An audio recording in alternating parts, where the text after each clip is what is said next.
That's right. Come to order, class. Come to order. Class is now in session. Did you like that? Did that wake you up? People are around their table having coffee and breakfast saying, what was that? What was that? You're gonna bring it freaking, oh no. Good morning. Good morning. This is a class at Enchantments. I thought I would invite you guys in to see what a class is like. It's only going to be for an hour for you guys, if I remember to turn off the video after an hour. We usually go for 2 hours. And so my students, it's going to be a little bit different. I'm going to start with, I'm Miss Faith. I started teaching over 25 years ago. Let's just say 20 years ago. Round it off. I started teaching at State of Connecticut, College Manchester, history of the witch, history of Halloween, and it covered a lot. And then that kind of segued into our opening Enchantments as a school for the magical arts, and a witch shop downstairs.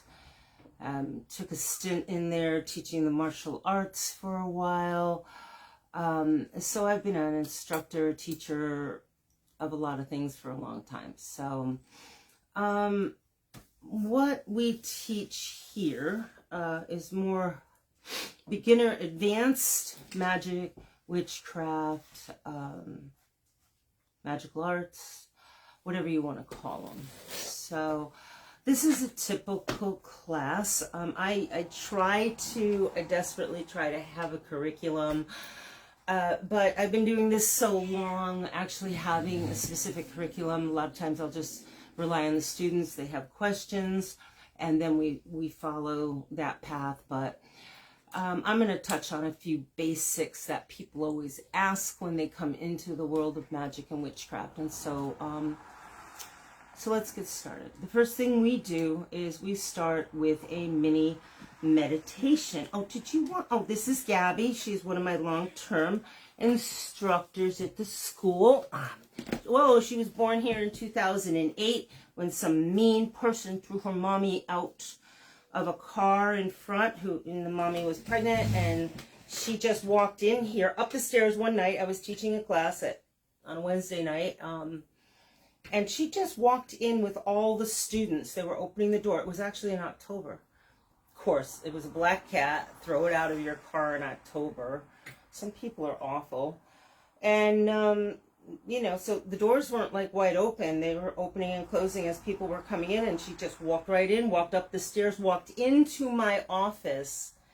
I'm talking with about 3 or 4 people. And she comes right up to me and sits at my feet like, hello, I'm here now. So we kept her in there and, kept her in for the night. No, we put her out at the end of class because she had a ratty collar, and we figured, well, if she's here the next morning, and the next morning she was here and she was hiding in a cauldron we had outside, because who doesn't have a cauldron outside? And some local kids or teenage, I don't know, some kids were like harassing her, trying to bother her, something like that. So we took her in, found out a few days later saw somebody put her out of a car. And so we said, well, we get to keep her then. And then we found out that she was going to have babies. And then she did. During Witches Astrology Night on December 3rd, she had babies. And she had 4 of them, and we kept them all. And some came home, some stayed here, and Gabby is the last one here. Huh, Gabs? So she helps teach class, as you can see, very effective. So we're going to do a mini meditation. Gabby's already halfway there.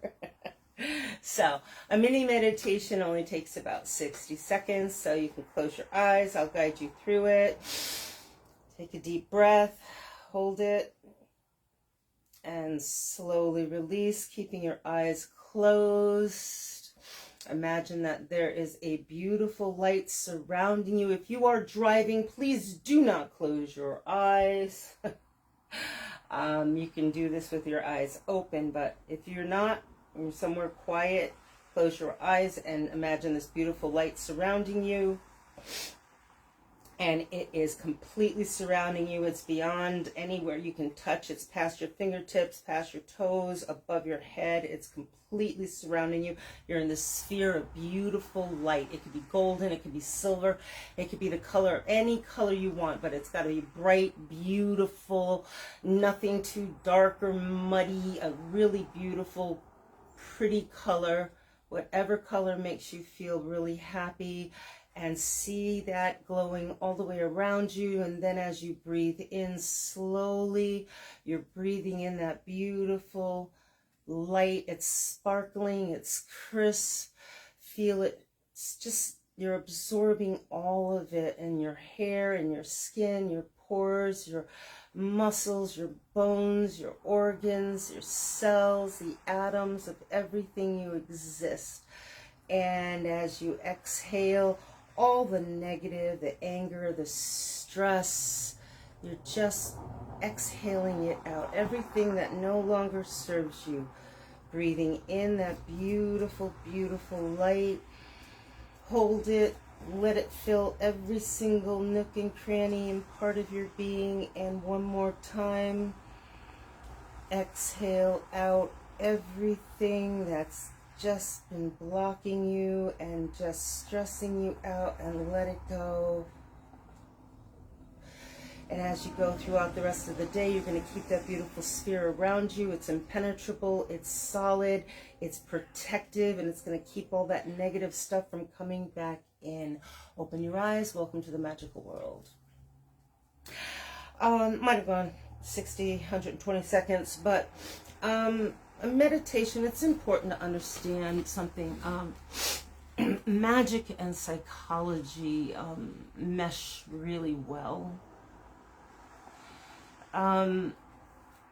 People tend to get very frustrated with meditation because they have this Far Eastern Zen yogi Buddha concept, and no offense to anybody that, is into that, but, they want you.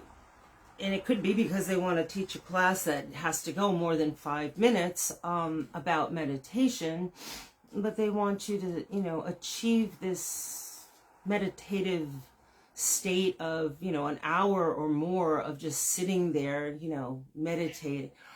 Brain doesn't work like that. It just doesn't. And that's not my opinion. It's scientific fact. Scientists, and I am not a scientist, that's why I rely on science. Scientists have proven that the human mind can basically stay in a meditative state, quiet state for about 15 to 18 minutes, and then it needs to wake up, needs to shimmy and shake, it needs to dance. It starts thinking about other things.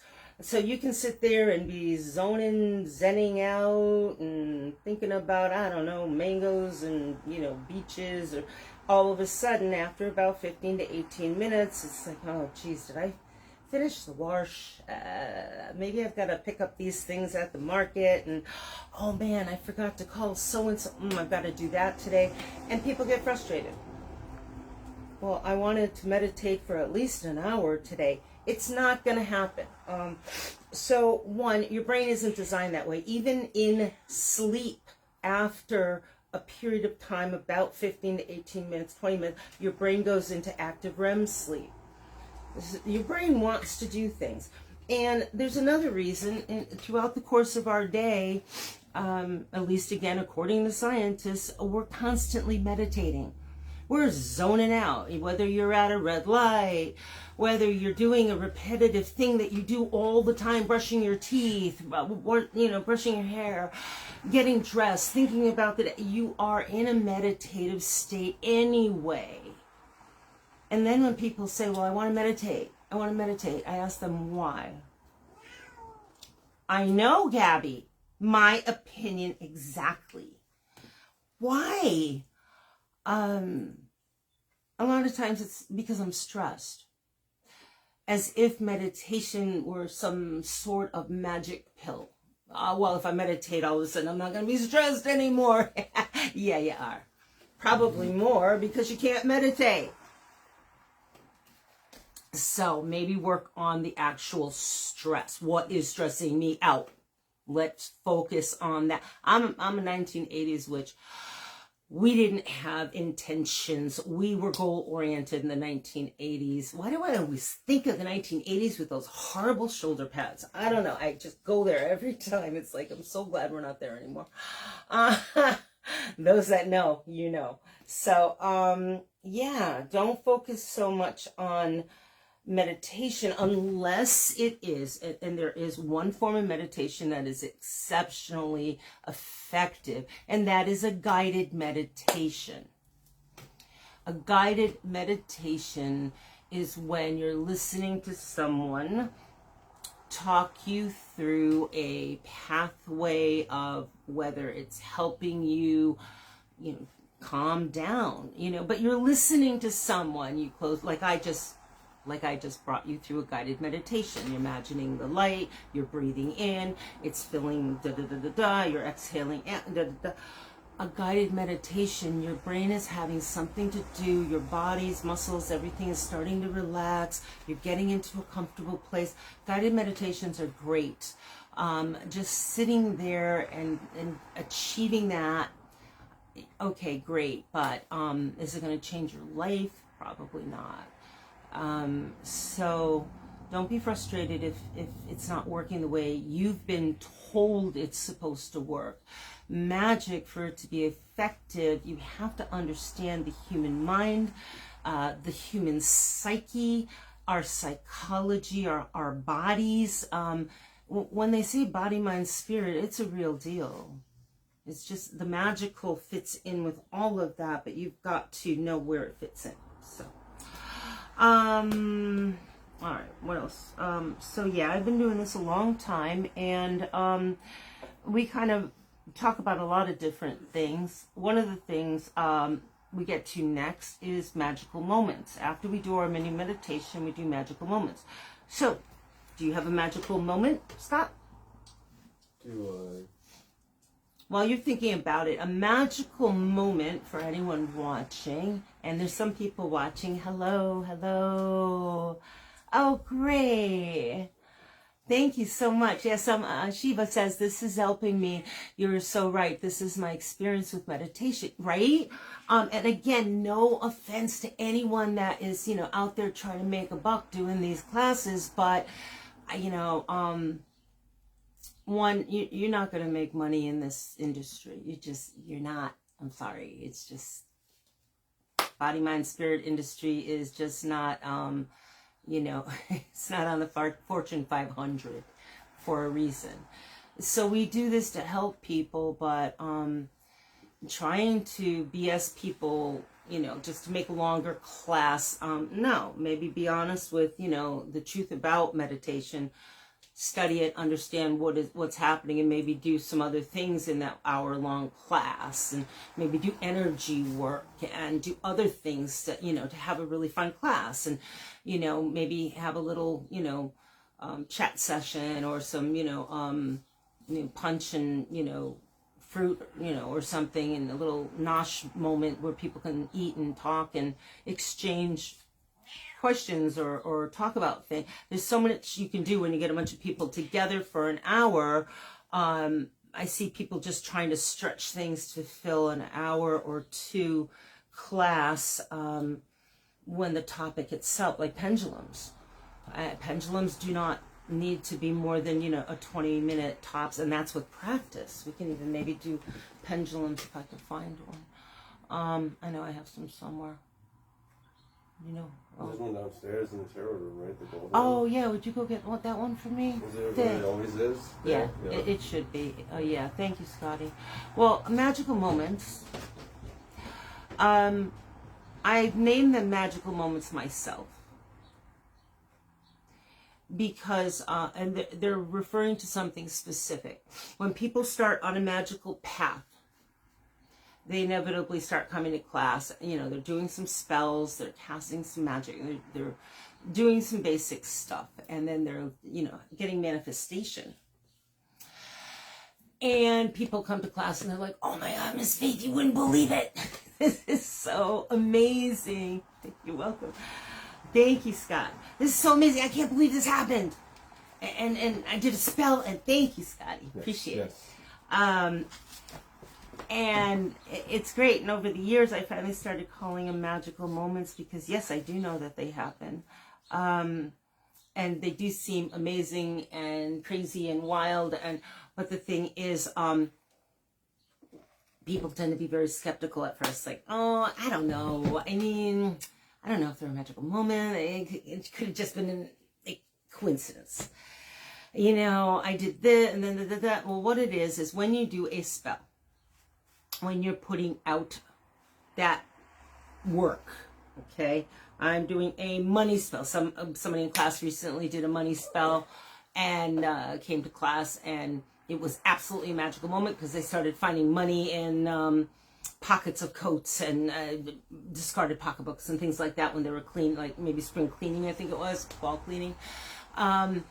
So yeah, that's a magical moment because when you start doing spells and they start manifesting, one is never in the way you expect it to be. Because you're looking, it's like, oh, that money magic, my boss is going to give me a raise, but oh, wow, that bill got forgiven, and oh, that guy gave me back some money he owed me, and oh, when is my boss going to give me that raise? Or you get more hours at work. Yeah, or you get more hours at work and you're still waiting for that raise, but you got to pay attention to how it's manifesting. So we talk about magical moments. One, not to trivialize them or put down the excitement, but to take away that, no, they're not coincidences. They're not happenstance. It's not, we are actually manipulating energy and making things happen. The thing is, we do this all the time, and I just recently read a scientific study where the science I read is not just modern science, but I read a lot of anthropology and paleontology and all of that, studying ancient man and how, you know, we've evolved, and they have come up with an understanding that modern man tends to look at things negatively, not just because of the way the media is and we're constantly being over bombarded with negative stuff. It has to do with the way we were when we were tribal, living in the woods, in the jungles, in the caves, trying to survive, because I guess knowing that, you know, the possibility of a tiger coming out and attacking and killing us is, you know, more real than somebody inventing the birthday cake or something really fabulous happening, was more apt to keep us alive. So it was a survival instinct. And we've just kept that in play. So, so magical moments are meant to slightly twist our thinking to looking at things not as, oh wow, is this like, you know, just one of those things that, you know, is a coincidence, or did something really happen that I created because I did this and I did this and I did this. And for anyone watching that's magical, you kind of get it. People that are skeptical, you know, if I had a Sherlock Holmes here watching and he was, you know, well, you know, there's always, you know, this, that, and the other. Yes, you know, absolutely. There's always mundane, non-magical things that could have been thrown into the mix, but that's why we call it a web. It's a web, and when we start pulling one thread and another thread, sometimes something mundane or something just regular comes in and gets pulled in, and but it all works together. I love that whole concept of the World Wide Web, and that they picked that term initially. Well, it's still WWW, so I love it because it really is a web we work with. Scotty was nice enough to go downstairs. I think we might have had an early day customer, which is awesome. So we'll see if he has a magical moment. But a magical moment, again, is when something manifests kind of unexpectedly from something that you actually put in motion spell-wise. It's not well, I was thinking about maybe doing something for love, and I just happened to run into a new guy or a new girl or a new person. And no, it has to be legit spell work. You know, I put this together and this together and this together and do, and then I cast the spell and lit the candle or whatever you did, and it manifested. Now, there is another part of magical moments that we added, and it's called omens, because a lot of people were starting to bring into class omens. Like, I didn't do anything, but I saw this, and then something happened, and I paid attention, and I connected, you know, I followed the thread. So someone sees a hawk every day for a week, and they knew a hawk is a messenger, and they kept looking for that message, and all of a sudden, you know, something happened. That's an omen. I think I've told you guys a few times, or at least my classes, a few years ago when I was downstairs by myself, and I happened to see a yellow feather. Just no customers that day. It was in January. It just a yellow feather from across the store found its way, and the cats were not downstairs. They'd never been on that floor before. They didn't go down until the mom passed away. So they were always on the top 2 floors up here. I see this yellow feather on the threshold of the kitchen floor, from the kitchen to the hallway. Right there on the threshold, and I'm like, bright yellow feather, like one of the quill feathers, and I'm like, what is going on? This is crazy. I know we have spirits here, but that's a little crazy even for me. So I knew it was a message. I had a feeling it was from the archangels I work with, but then I looked it up, and yellow is like the most pay attention. So I paid attention, and I knew to pay attention. I'm like, okay, picked it up, and I'm like, okay, gotta pay attention. Nothing happened that day. The next night, I had an incredible urge not to go home after work, but to go to my best friend's house. And I did.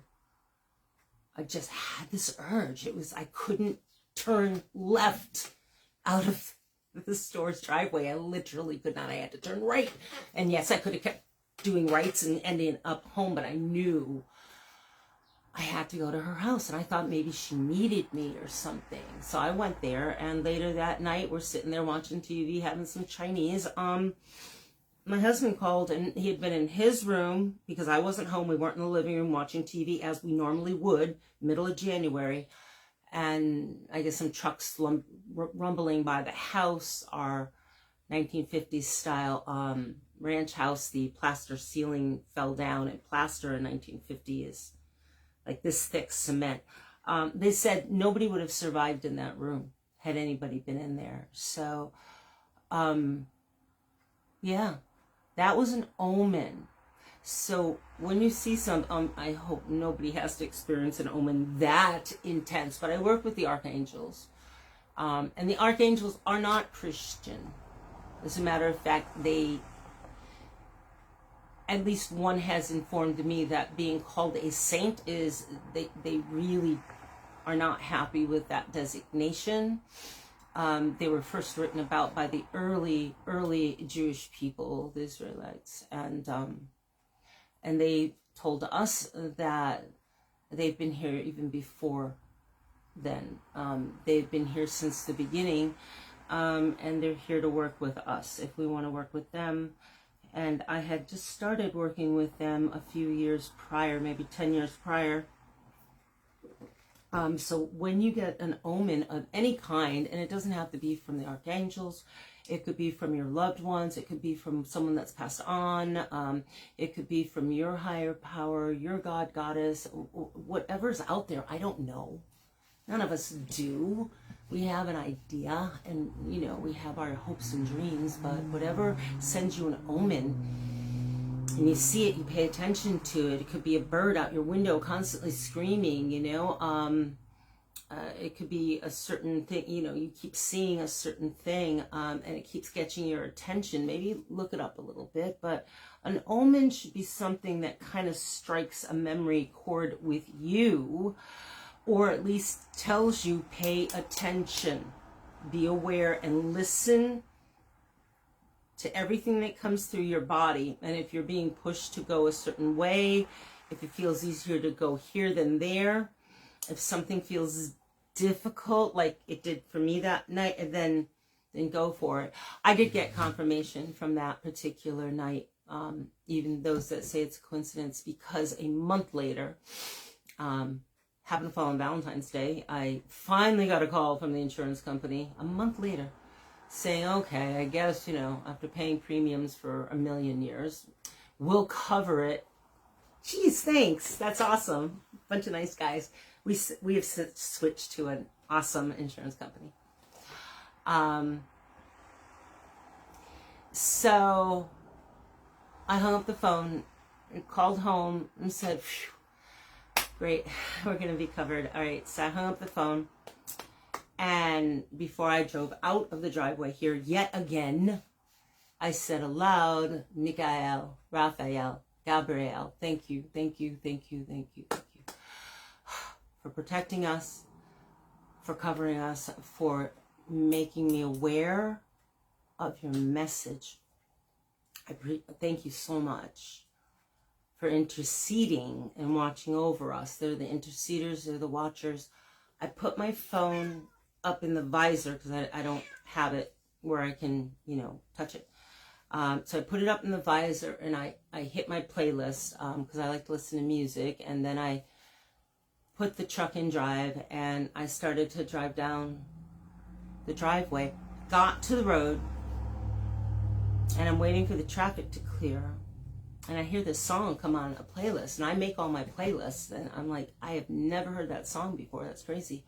It's so beautiful. And while I'm waiting for traffic to clear, I look up, and it had the circle icon on YouTube. It was a picture of Michael, Archangel Michael, in full regalia with this flaming sword, the wings, and the name Michael in Hebrew. I was like, damn, all right.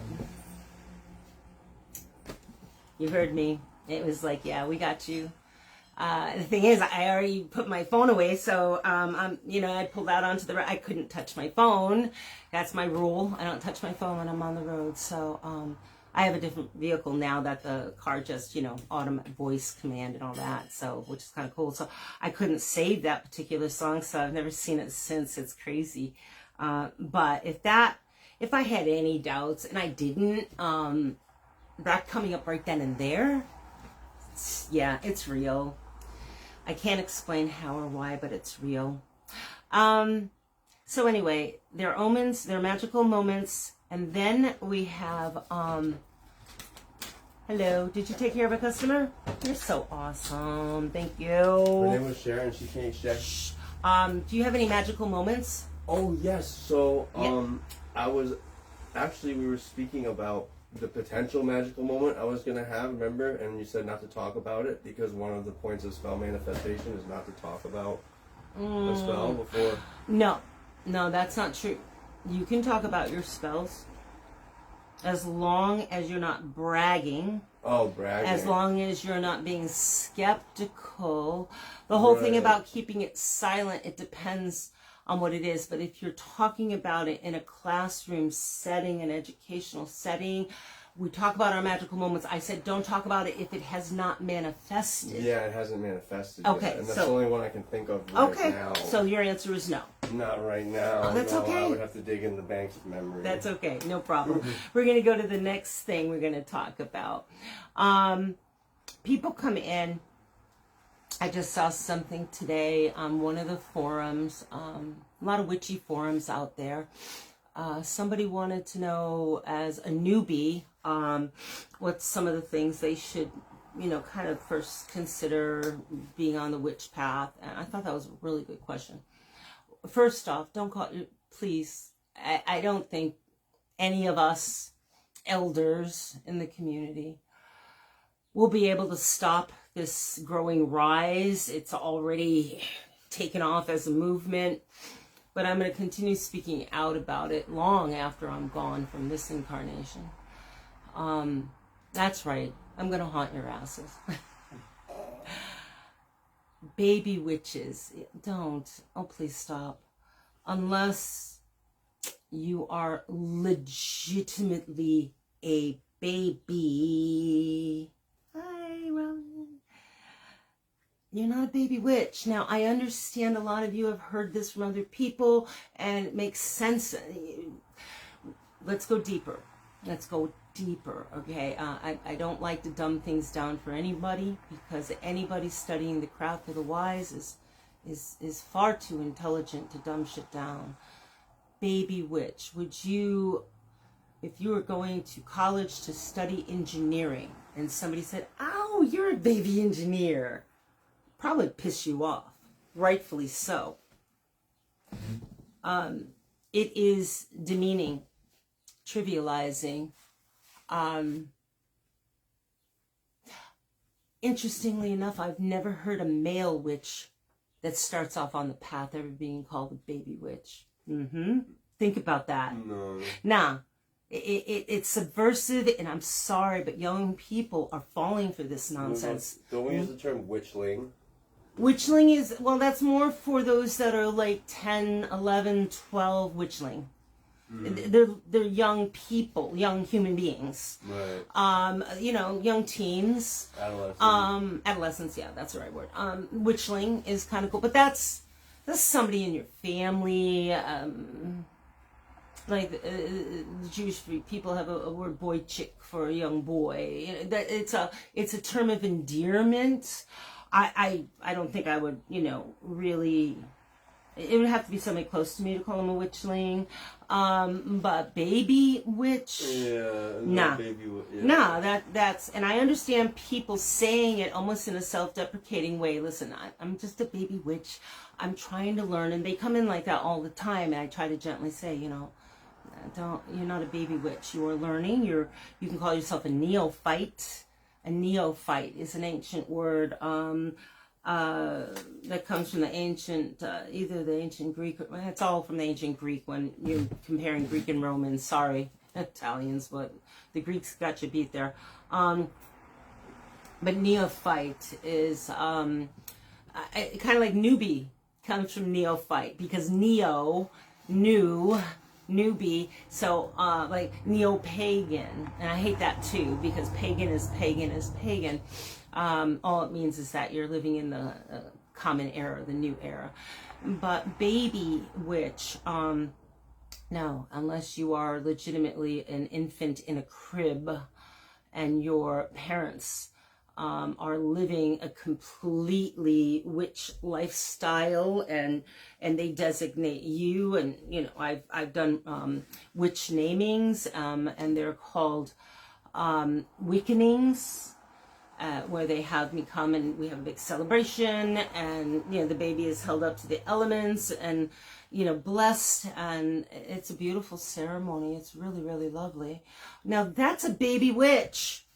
It's an infant that has just been born. But to call, I've had 60-year-old women come into the store and refer to themselves like that, and I don't know where this nonsense got perforated out through the internet, but it is derogatory. No, so, and if you have been calling yourself that, thinking that, think about it. Just give yourself a minute. Would you want to be called a baby accountant or anything else that you've busted your ass and you're working hard to learn, where you want to get to a point of respect. And I honestly have met those in the past, long distance past, at one time, and I hope they no longer exist in our world. They maybe have gone off away from the magical world, but those that had been higher ranked that were very demeaning toward maidens that would come into the covens, or first degree priestesses, things like that. Just treating them, like lackeys, and that's not cool. So we don't need that. That whole, everyone should be welcome. Everyone should be equal. I am equal. The only thing that sets me apart is I have been studying for like I said, I cut it off at 40 years. I do the biblical thing. Long time. 40 years in the desert. So, you know, it's like a doctor. You know, you have PAs and you have RNs and you have, you know, LMNOPs and you've got all of them. And then you have MDs. And the only thing that sets them apart is longer medical, you know, training. And sometimes that's what you want. Sometimes you don't. Sometimes you just want to sit around with a bunch of your friends and learn on your own, and that's fine. You've got to determine what it is. But to say somebody is more special or better or, you know, I don't know, has more power. Be careful of those that want you to believe that they have more power or they're more, you know, exclusive somehow because of their rank. We have ranking only to show years of dedication and commitment that has been put into their study and learning. That's it. And also, good question that has been asked. Can you lose your rank? Yes. I know in a lot of religions and a lot of traditions and a lot of, you can go to school and, you know, get a lot of different degrees and at least it seems like nowadays, really hard to lose that ranking, no matter how much you violated the ethics and oaths that you've taken. But in our world, there is a universal principle that if you are working with the magical and you start doing harm, it doesn't have to be in the circle though. Now, what we send out comes back threefold. When we're outside of the circle, it does not hold true. If we're outside of the circle, basic physics, you know, you hit something, you know, two things hit, it's pretty much, you know, equal force. 1 times 1. In this circle, what you send out comes back to you threefold because you're supposed to know more. You're more responsible for what you're sending out. But if you are a 3rd degree priest or priestess, for instance, you are at this level and you're teaching people and you decide to go rogue. Say you decide to teach people, I don't know. There's some crazy like scam stuff you'll see in some countries where they do psychic surgeries. It's been proven to be a scam where they kind of, you know, have a bag of chicken blood and guts and they'll take and rub it on the patient's stomach and then they break it open and then they take all these guts out and then they clean it up and there's not even an incision. Amazing. Yeah, because it's a total scam. You know, well, you teach people how to do stuff like that, you know, fake healings and stuff like that. You start harming people or trying to harm people with your magic. You start sending out negative, dark vibes. And it doesn't have to be toward other magical people. It can be toward anyone. Look at what's happening in the country today. There's thankfully not a lot of magical people getting behind some of the horrific, inhumane things that are happening to people today. But if you're one of those people that are getting behind it, the universal law is your magic will be stripped from you. It's taken from you. I don't take it from you. People you know don't take it from you. God, Goddess, the universe, whatever greater power is out there, they won't be able to manifest a birthday candle spell. And you'll know these people will be the ones that will, you know, 5-10 years from now you run into them. I don't practice magic anymore. That was all BS. Ugh. I don't have anything to do with it. Or they get heavy into a church and, you know, or they just, you know, it's gone and they know it's gone. So I've seen it happen to people. The magic, you can't, there is no judge and jury. You can't sit there and try to defend your actions. When you use it for evil and you use it for wrong, it's gone. And it never comes back to you. So, a friend of mine likes to say, you know, we use our magic in righteous ways. And that's true. We try to do it in a way that helps people the best of our abilities. So, when you're on this path and you come to the magical world, one of the biggest questions I'm asked is, where do I start?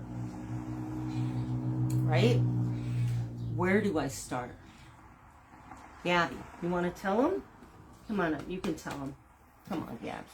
Gabby's saying, listen, I got something to tell you guys. I'm going to tell you all. Well, Gabby wants you to know is this is how it happens.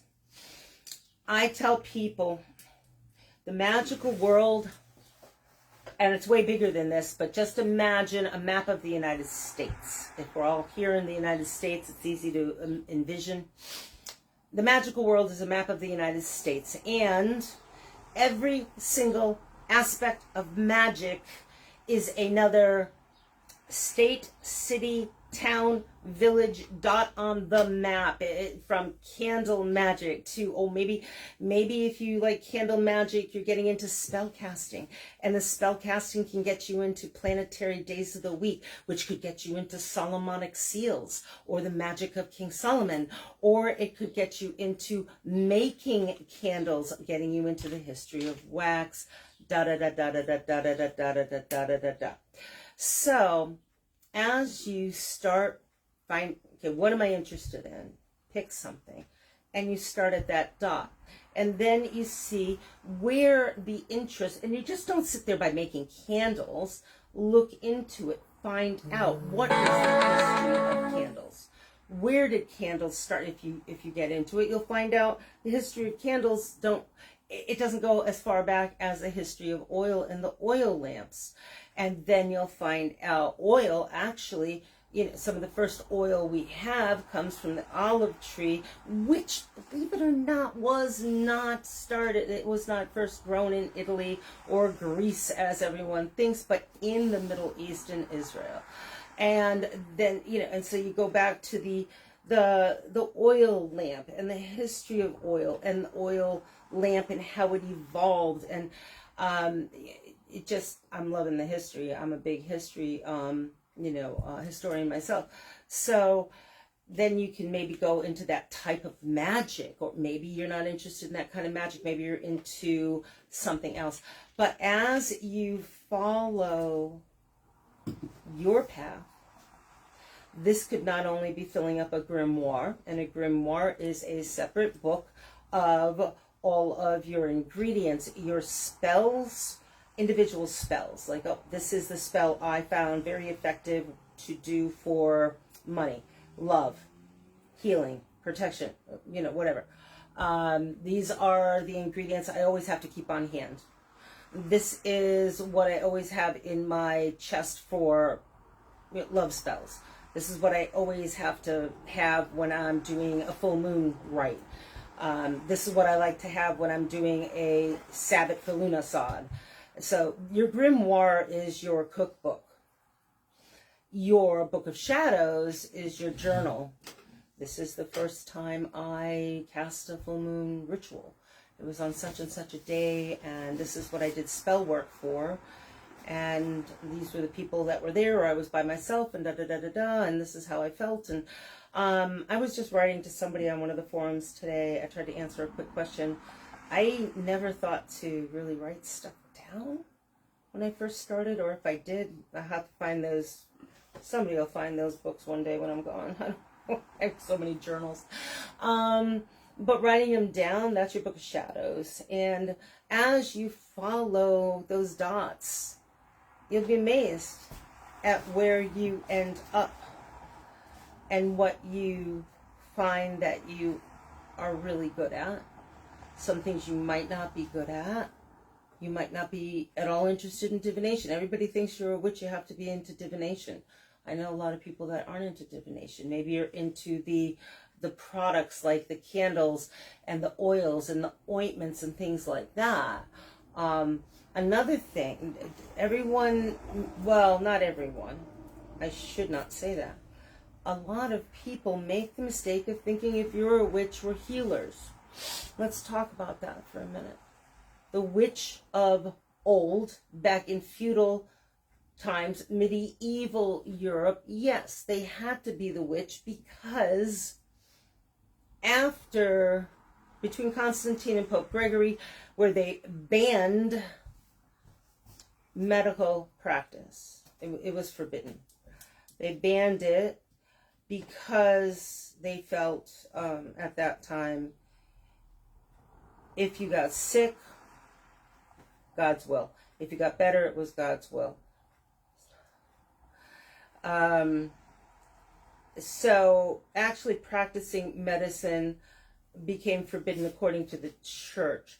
Then, so there was a good chunk of time nobody was able to go to anyone, including the witch. There were no physicians. Then they started opening up medical schools where only males of a certain faith, and it was not the old school, could go and become physicians. But that's when the old wise women became even more sought out, because the physicians were going to kill you in a minute, because they didn't practice any real science. I mean, they had a lot of them were just disguised old world type of science they either got from the midwives and then discarded a lot of the good stuff, kept a lot of the garbage like leeches, bleeding people, the infections themselves would have killed people. So people did seek out the healers, the witches, because it was a matter of life and death.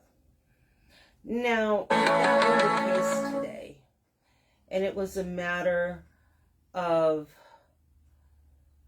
actually, living or dying, okay, that's one thing. That's not the case today. We have competent medical professionals, and yes, for anybody out there saying modern medicine is BS, it's all big pharma, and stop. You're using the old tropes from the 1980s. You have not looked into modern medicine at all. Most medical doctors that are graduating today are highly versed in homeopathic, holistic medicine, along with Western allopathic medicine. One of the best cardiologists that ever retired from Manchester, and he's been retired now for well over 20 years, actually came up with the concept of earthing, where you put your feet, your skin, in contact with the ground, with grass, touching grass for 20 to 30 minutes a day, a couple times a day. No electricity, no earthing blankets, that nonsense. That was stolen by the Asians. There's no electromagnetic currents involved. This was a cardiologist. I think he probably retired early because of some of his ideas. But now they're being, he still writes online, and he promotes a lot of holistic things for his patients. So I had a doctor that just retired. I was with her for over 20 years. And she was, respected my acupuncturist and was always looking for any kind of holistic, alternative things that she could mesh with modern medicine for the best possible care for me. So if you're just like poo-pooing modern medicine, that's ridiculous. It shows the ignorance, okay? Find a doctor that has experience in all of it, and there are more out there than you realize. Modern medicine is very advanced in all areas. So, don't do that. And also, unless you have a medical degree, or in the state of Connecticut, because I can't speak about any other states, the state of Connecticut, you actually have an energy healer's license. You can't be out there healing people.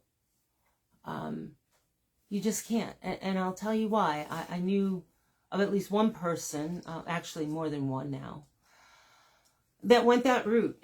And it's it, you know, whether it was cancer or another terminal illness. And it's like, listen, you know what, I could have this much time, I could have this much time, traditional, you know, treatment will give me this much time, but you know what, I'm going to go with the alternative holistic method, you know, because, you know, some mythology said it could save me, and they ended up losing a lot of time with family and friends and loved ones.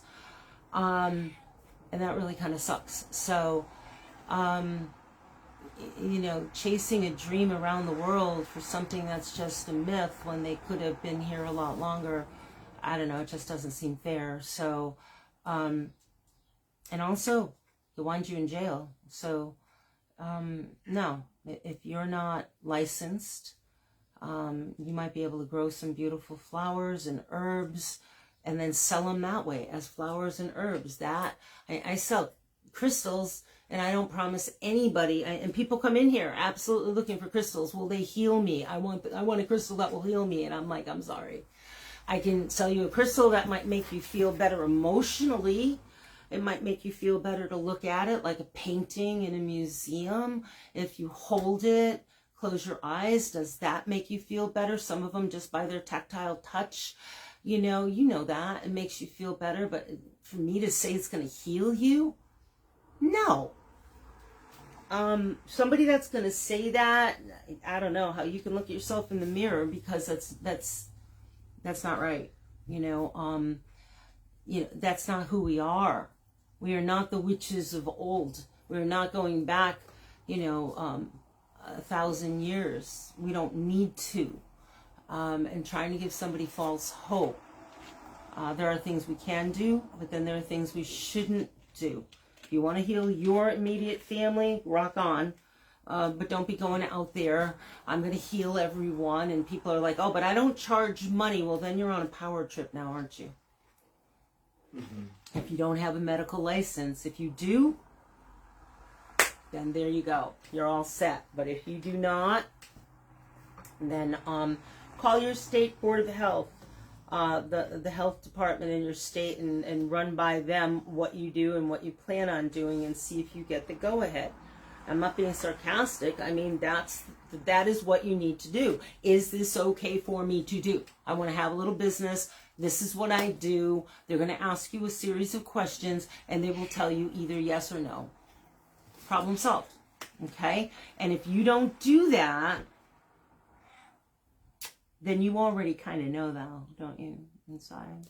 So, right? Yeah, that's right. I mean, do people actually try to heal their animals, pets like cats and dogs, like herbally and holistically, and never bring them to the vet? I don't think so.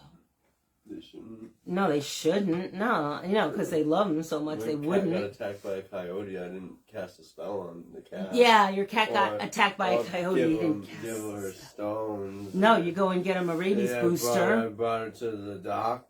Yep. Yeah, exactly. Brought her to the doc. Yes, because we love our babies. Yeah, we don't want to.